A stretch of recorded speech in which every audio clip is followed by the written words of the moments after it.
साक्षात्कार करने की अच्छी बात ये होती है कि आप विभिन्न तरीके के लोगों से मिलते हैं और आपको ये जानने का मौका मिलता है कि बिहार किस तरीके से और किस परिप्रेक्ष्य में आगे बढ़ रहा है। इसी क्रम में हम मुजफ्फरपुर आए हुए हैं। मुजफ्फरपुर आए थे हम पंचायत चुनाव देखने के लिए। फिर हम आए अफजल जी के एक फर्नीचर फैक्ट्री में, जहां हमने आपको दिखाया कि फर्नीचर कैसे बनता है। उसके अलावा हमने ये देखा कि जो पलंग, जो कुर्सी, जो सोफा सेट आपके घर पहुंचता है, उसमें कितना मेहनत होता है। और उसके बाद हमने सोचा कि ये सब दिखाने के बाद अफजल से बात की जाए, क्योंकि अफजल जी ने बताया कि वो कैसे उन्होंने अपना ये बिजनेस शुरू किया था, आज किस मुकाम पर है और उन्होंने बिहार के लिए और इस बिजनेस के लिए क्या सोच रखा है। तो ये मुजफ्फरपुर के अफजल हैं। फर्नीचर का फैक्ट्री तो बहुत बड़ा है आपका। जी जी सेल भी अच्छा होगा। जी जी जी जी तो आगे क्या और ये कैसे आप मेंटेन कर रहे हैं? देखिए, ये फर्नीचर का जो हम लोग शुरुआत किए थे, आज से लगभग 10-15 साल पहले हम लोगों ने इस काम का शुरुआत किया था। तो धीरे धीरे अच्छा चलना शुरू हुआ और अभी हम लोग बहुत अच्छा करने की कोशिश कर रहे हैं। अभी हम लोग अपना फ्रेंचाइजी भी लॉन्च करने वाले हैं। जो आप पूरे बिहार में हमारी फ्रेंचाइजी होगी, जब पूरे बिहार के किसी भी ज़िले में आप फ्रेंचाइजी ले सकते हैं।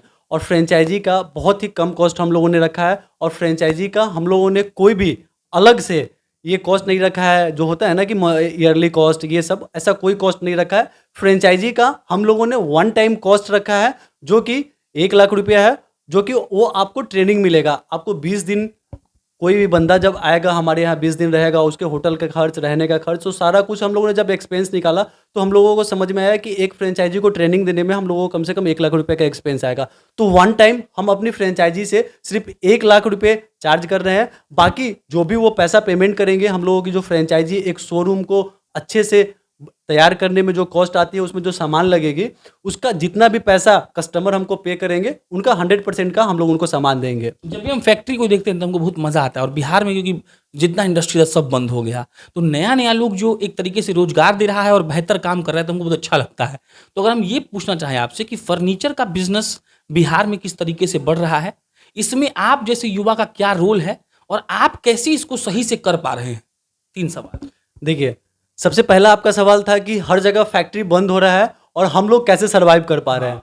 तो और 50-60 स्टाफ भी है। तो देखिए, मेरा ये मानना है कि सबसे बड़ी चीज़ होती है नॉलेज और माइंडसेट। अगर आपका ये दोनों चीज़ आपके पास है, अगर कोई भी आप काम कर रहे हैं, उसके प्रति आपका नॉलेज पूरा है और आप लगातार सीखने के लिए तैयार है, पहली चीज़। दूसरी चीज़, आपका माइंडसेट है ऐसा कि कोई भी चीज़ पॉजिटिव, हर चीज़ में कि हम ये चीज़ को कर जाएंगे। अगर आपका निगेटिव माइंडसेट है कि अरे कोरोना है, अरे सरकार ये है, अरे वो है, तो ये सारी चीज़ें ज़िंदगी में कभी नहीं बदलने वाली। प्रॉब्लम ना किसी का पीछा छोड़ी है, ना हमारा ना आपका, किसी का भी पीछा कभी नहीं छोड़ी है, ना छोड़ने वाली है।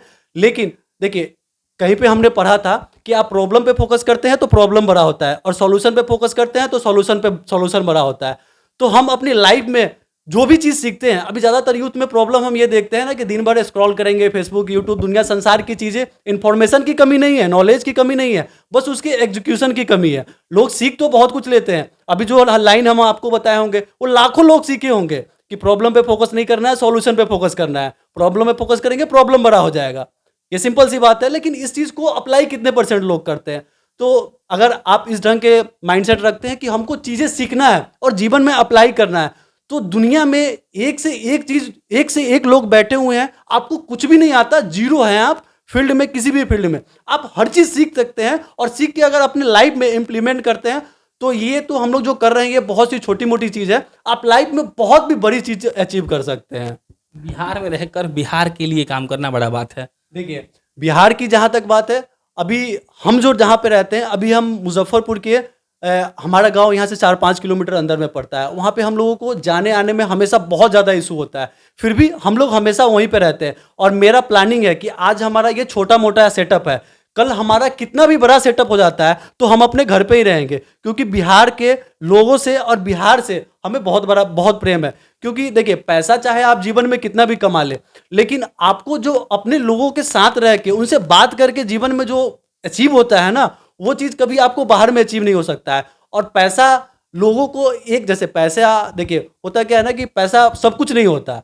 पैसा आप लाख कमा ले, मर गए तो फिर पैसा थोड़ी काम आएगा। पैसे के साथ एक लिविंग लाइफ, अच्छा लाइफ भी जीना है।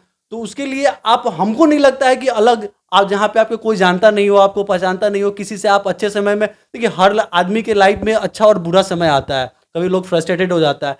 तो जब आप दोस्तों से खुल के बात करते हैं ना, वो चीज़ आपको कभी भी अलग नहीं मिलता है। तो बिहार में और बिहार के लोगों में मुझे यहाँ रह के ये लगता है कि जो चीज़ यहाँ मुझे मिल सकता है ना अपने यहाँ रह के, वो अपनापन वाली फीलिंग वो कहीं और नहीं मिल सकता। मेरा विजन है कि अभी बिहार के हर ज़िले में अपना ब्रांड एस्टेब्लिश करना, और जो लोग को हम में बिलीव है कि अफजल फर्नीचर अच्छा कर रही है, उनको अपने साथ जोड़कर उनको भी कमाने का मौका देना। और अभी बिहार के लिए हमारा बहुत बड़ा विजन है। देखिए, सोचे तो हम है और लगातार हम उसके पीछे काम कर रहे हैं, और पीछे हटने वाले तो हम हैं नहीं कभी, क्योंकि जब तक आखिरी समय रहेगी तब तक काम करते रहेंगे। तो जैसे ही बिहार के लिए हमेशा हमारा सोच है, जैसे आप हमेशा बिहार के लिए आवाज़ उठाते रहते हैं, अभी आप पटना से चल के यहाँ पे आपका कहीं ना कहीं बिहार के प्रति, बिहार के लोगों के प्रति संवेदना है, तभी तो आप पटना से चल के यहाँ आए। तो आप लोगों के जैसे लोगों को देखते हैं तो हम लोगों को भी लगता है कि नहीं, बिहार के लिए कुछ करना चाहिए। फर्नीचर के बिजनेस में कैसे आए, आइडिया कैसे लगा, और अब कैसा लग रहा है कि क्या स्कोप दिख रहा है? देखिए, आज से वही 10-15 साल पहले हमारे पिताजी की, हमारे अब्बू की डेथ हो गई थी। तो डेथ होने के बाद हम जब ये यहाँ पे आए तो उस समय हमारा एज बहुत कम था, उस समय हम सिर्फ 15-16 साल के थे। तो वो जो था, वो पहले लकड़ी वगैरह चीरते थे, और लकड़ी चीर के, लकड़ी काटते थे। हाँ, लकड़ी वगैरह चीर के बेचते थे। तो वो बिजनेस था कि जैसे घर घर मार्केट में घूमे, इधर उधर जैसे होता है ना, वहाँ से लकड़ी खरीद के लाए, फिर अपने मशीन में चीर के बेचे। तो वो मेरे समझ के बाहर हो गया कि किसी के यहाँ जाना, लकड़ी खरीदना, और क्योंकि मेरा एज भी कम था, 16 साल था, उसके बारे में हमको पता भी नहीं चलता था कि ये पेड़ कितने का होगा, ये लकड़ी कितने का होगा। तो वो मेरा बिजनेस हम पूरा डुबा लिए, वो मेरा फ्लॉप हो गया। तो उसके बाद ये हुआ ना कि सब कुछ बंद हो गया था, पर लाइफ में कुछ तो करना था, नहीं तो फिर कैसे पूरे परिवार की रिस्पॉन्सिबिलिटी हम लेते। होता है क्या है ना कि लोगों के पास ऑप्शन बहुत होता है तो लोग कुछ नहीं कर पाते हैं, लेकिन हमारे पास कोई ऑप्शन ही नहीं था। एक ही ऑप्शन था कि काम करना ही पड़ेगा, दूसरा कोई ऑप्शन ही नहीं था। तो फिर एक दिन हम ऐसे ही बैठे हुए थे, तो मेरे मोबाइल पे एक वीडियो देखे हम, जिसमें ये बताया जा रहा था कि आप जीवन में उस पर फोकस मत करिए जो आपके पास नहीं है, आप जीवन में उस पर फोकस कीजिए जो आपके पास है। तो ये चीज़ देख के हमको बड़ा कन्विंसिंग लगा कि हम हमेशा रोते रहते हैं कि भाई मेरे पास ये नहीं है, मैं पढ़ा लिखा नहीं हूँ, मेरे पास कोई क्वालिफिकेशन नहीं है। तो मैं ये देखा कि अब मैं सोचना शुरू किया कि भाई मेरे पास क्या है और मैं क्या कर सकता हूँ। तो जब मैं सोचा तो मेरे को ये समझ में आया कि बहुत सारे कस्टमर आते थे, तो मेरा बिजनेस तो फ्लॉप हो गया, पर वो लोग मेरे को बताते थे कि आप बात अच्छे से कर लेते हो, कस्टमर को सेटिस्फाइड कर देते हो। तो लोग आते थे तो मेरे से एक दो सामान भी खरीद लेते थे, और ये भी कह के जाते थे कि भाई आदमी बड़े अच्छे हो आप। तो ये चीज़ मेरे को याद आया कि नहीं, ये मैं लोगों को कन्विंस कर सकता हूँ, तो मैं सेल्स का काम कर सकता हूँ। तो उसके बाद मेरे दिमाग में आया कि और क्या है। तो मैं देखा कि मेरे पास मेरे पिताजी की खरीदी हुई ये ज़मीन है, तो ये ज़मीन ये लगभग 1 बीघे की प्लॉट है। तो मेरे पास समझ में आया कि दो चीज़ है मेरे पास, एक तो मेरे पास जगह है, और दूसरी चीज़ है कि मैं बोल सकता हूँ, उससे तो सेल्स कर सकता हूँ। तो फिर मेरे दिमाग में आया कि काम तो अगर दूसरा काम करेंगे तो उसमें बहुत ज़्यादा पैसा इन्वेस्ट होगा, सब चीज़ें उसके लिए अलग से बनाना पड़ेगा, तो हम इससे रिलेटेड वर्क क्या कर सकते हैं। तो हम लोगों ने दिमाग में सोचा कि चलिए फर्नीचर का बिजनेस करते हैं। तो फर्नीचर हम लोगों ने मार्केट से 2-4 बेड खरीद के लाया और उसको बेचना शुरू किया। तो हम लोग ट्रेनिंग लगातार बड़े बड़े मोटिवेशनल स्पीकर से लेते थे। तो ये समझ में आया कि भैया कस्टमर को बेवकूफ़ बना के तो आप बड़े दुकानदार नहीं बन सकते। कस्टमर को हमेशा सेटिस्फाइड करना होगा, और अच्छी क्वालिटी की कोई भी आप जो भी बिजनेस कर रहे हैं, आपको quality product after sale service आपको देना ही पड़ेगा। ऐसे हवाबाजी करके आप बिजनेस में सक्सेसफुल नहीं हो सकते हैं। तो हम लोगों ने देखा कि जहाँ से हम लोग फर्नीचर लेते थे वो लोग क्वालिटी मेंटेन नहीं करता था।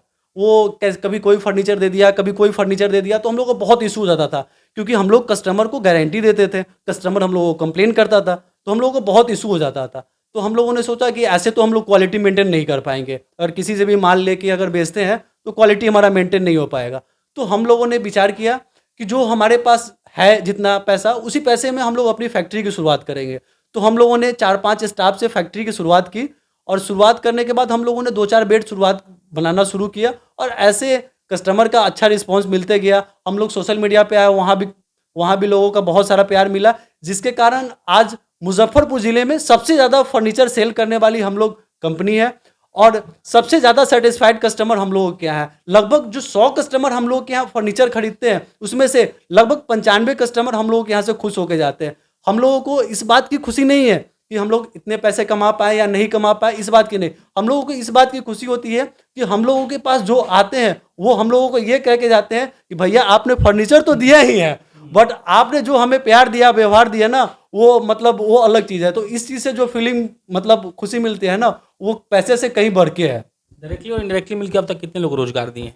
देखिए अभी हमारे यहाँ डायरेक्टली 50 से 60 स्टाफ है, और फैक्ट्री में? फैक्ट्री में जैसे बहुत सारी सप्लाई चेन, अभी तो जैसे ये फैक्ट्री में हमारे सेल्स टीम है, रिसेप्शन पे है, उसके बाद डिलीवरी पे है, उसके बाद पेंटिंग डिपार्टमेंट पे है, लकड़ी डिपार्टमेंट पे है, कटिंग डिपार्टमेंट में है, उस स्टॉक मेंटेनेंस डिपार्टमेंट में है। तो ऐसे करके हमारा बहुत सारा डिपार्टमेंट है, और सारे डिपार्टमेंट में स्टाफ हेड है, स्टाफ है। तो इस तरीके से काम चलता है, और 50-60 स्टाफ है। और इनडायरेक्टली बहुत सारे हम लोगों ने अपने अंडर में फैक्ट्री, जैसे बहुत सारी बड़ी बड़ी फैक्ट्री है, वहाँ से हम लोग कॉन्ट्रैक्ट बेसिस पे प्रोडक्ट लेते हैं। तो वहाँ से हमारा कॉन्ट्रैक्ट, तो ऐसे 50-60 और इनडायरेक्टली 100 से 150 लोग हमसे लगातार 2-3 साल से जुड़े हुए हैं। डिलीवरी आप पूरे बिहार में करते हैं?